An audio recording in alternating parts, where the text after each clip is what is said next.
Our next lesson is on properties of logarithms.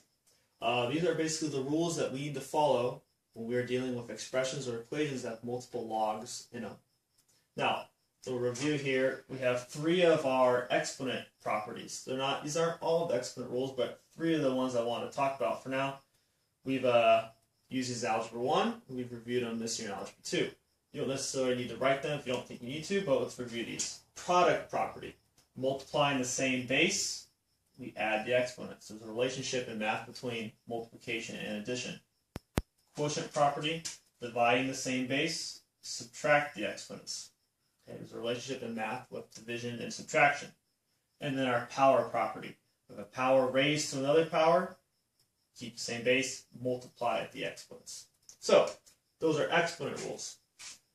Since last lesson we said that there's a logarithm. It's basically a different way to write an exponent. Logs and exponents go hand in hand. So, if these are rules for exponents, we can expect some of these properties to apply to logarithms also. So let's see those here. Now, do you want to write this down? Product property. So, if I have the log base b, base is just any base, of, now my input here, instead of just being one term or one variable, we have a product. Let's go n times p. Log base b of n times p. We can write that as two separate logs. Log base b of n plus log base b of p. Again, there's a relationship between multiplication and addition in math. Okay. Now it goes both ways. We can take one log right as two logs, or two logs of the same base and combine it into one log. Quotient property for logs. We have the log base b of a quotient meaning division. Let's say n over p. That's our input, n divided by p. We can write that as two logs. Log base b of n. Subtract log base b of p. Again, that relationship in math between division and subtraction. Notice, same base, same base. And a power property for logs. Log base b of n. Now, in this time, our input n has an exponent p. Okay? Log base b of n to the p power can be written as p times log base b of n. Alright, now these two rules are used most often. This rule is a little more subtle. You'll use it plenty, but it's not as obvious for students. They sometimes forget that one. A way that might help you remember it, something my teacher taught me in high school. It's a little corny, but I still remember it, so it must have stuck.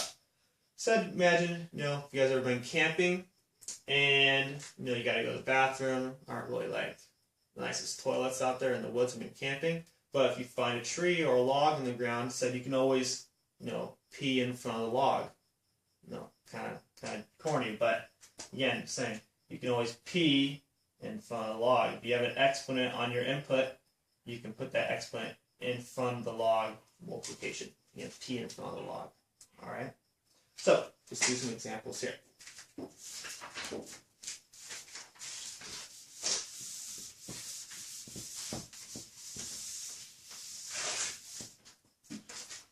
First examples we're working with, we want to write these expressions as a single logarithm.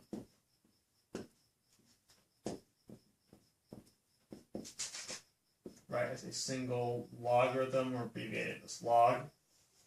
Right, as a single log. Then we're going to evaluate if possible. Again, evaluate meaning if our answer can equal a number or we can simplify it, then we'll do it, if possible. First example here. We have log base 4 of 32 minus log base 4 of 2. Now, we'll try to write it as a single logarithm. Notice we have two logs, They're both base 4. They have the same base. We can try to use one of our log rules. Subtraction. So I'll use my quotient rule here. I'm going to write it as a single log.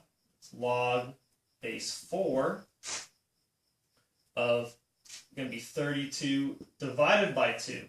That's our quotient property. Okay. And then we simplify it if we can. 32 divided by 2, that's 16. Log base 4 of 16. Now, remember, a log is another way of writing an exponent.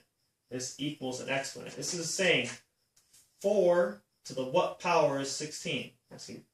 What is the exponent? 4 raised to what exponent gives you 16? Well, 4 times 4 is 16. 4 squared is 16. This is equal to 2. And there you go. Another one. We have log of 8. Oops. Sorry. Log of 8. Now, I just said log of 8. We're saying, what's the base? Well, remember, this is that common logarithm we talked about. Common meaning we use it all the time. This is really base 10. You don't have to put the 10 if you don't want to. We can put the 10. But if you see a log with no base, there's a base. It's base 10, but it's understood to be 10. Common logarithm. Log base 10 of 8 minus 2 times log base 10 of 6. We'll write the 10 as this problem. Plus log base 10 of 3. Okay?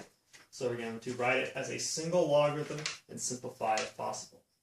So, not only do we have to have the same base when we combine logarithms, which we do, base 10, base 10, base 10, so you can only combine two logs if they have the same coefficient in front. Well, there's a coefficient 1 here, this coefficient's a 2. Can't combine them yet, but we can use the reverse of that product property or power property, being in front of the log. So I'm going to rewrite this as log base 10 of 8 minus, and to put the p back on top of the input so I can combine these logs next. Log base 10 of 6 squared plus log base 10 of 3. Alright, now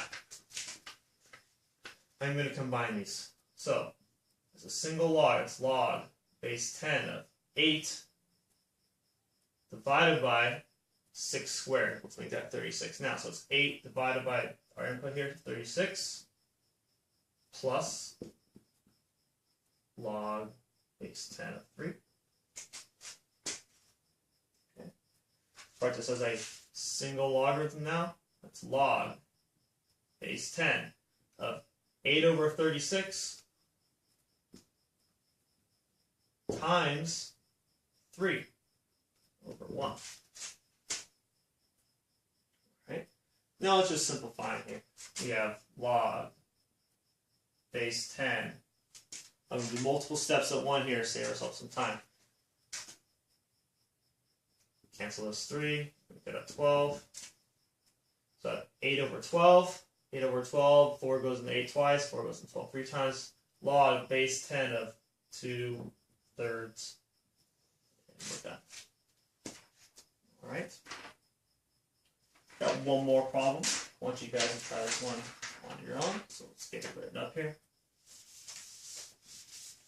I'll leave that one up there for reference. Example 3. We have log base 7 of x plus log base 7 of y minus log base 7 of w. Okay.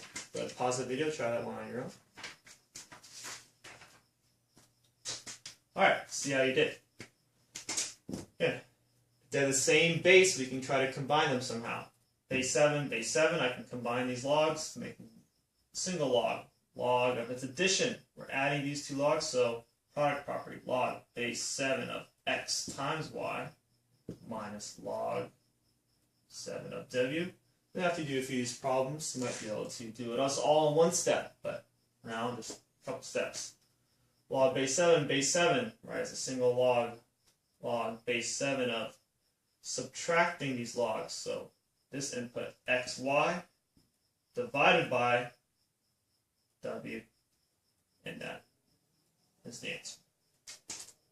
Alright, see you guys next video.